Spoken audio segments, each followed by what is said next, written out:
Shole watan si duka mole. Shole watan si duka mole.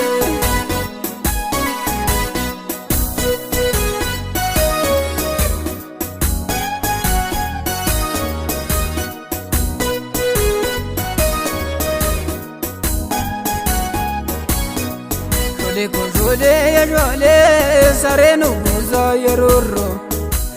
Shole tarumbuna fesizamo. Shole chake shuruban yororo. Shole tarumbu batesizamo. Shole tangana bada balare. Shole dide kona fiksizamo. Shole karanzumana balare. Shole dide kona fiksizamo. Shole watan si duka mole. Shole watan si duka mole.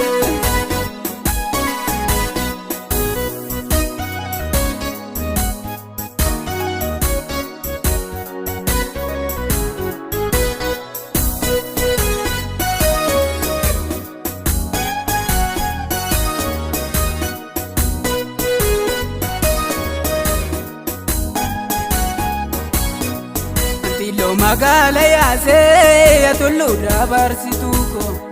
Yatinno magala daabe yalubbu dabarsituko.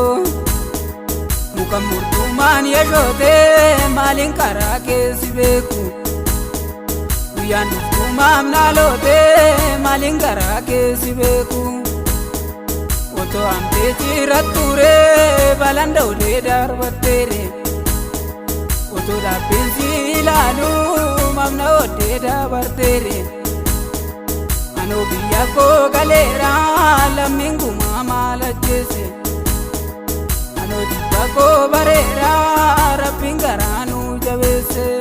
Shole watan si duka mole. Shole watan si duka mole.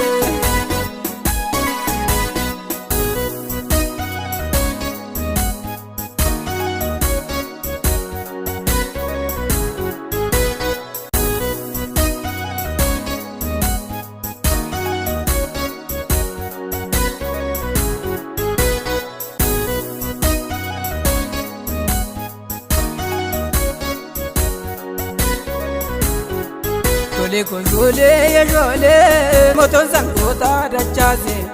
Shole adib dalachan dachaasa. Shole oto kankiya matate. Shole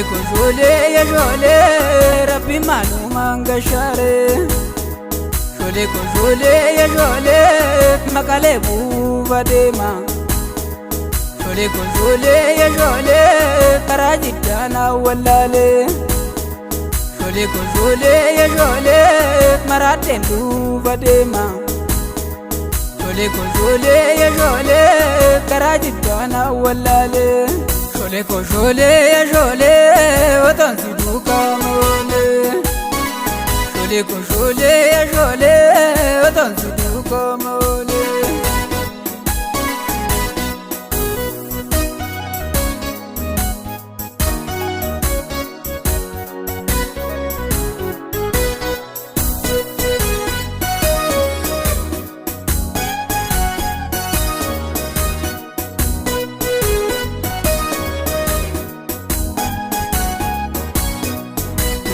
Devo tumare mama de nama boa. Ke jalala jol mare mama arke nama boa. Anda devo tumare mama de nama boa. Ke jalala jol mare mama arke nama boa. Shole watan si duka mole. Shole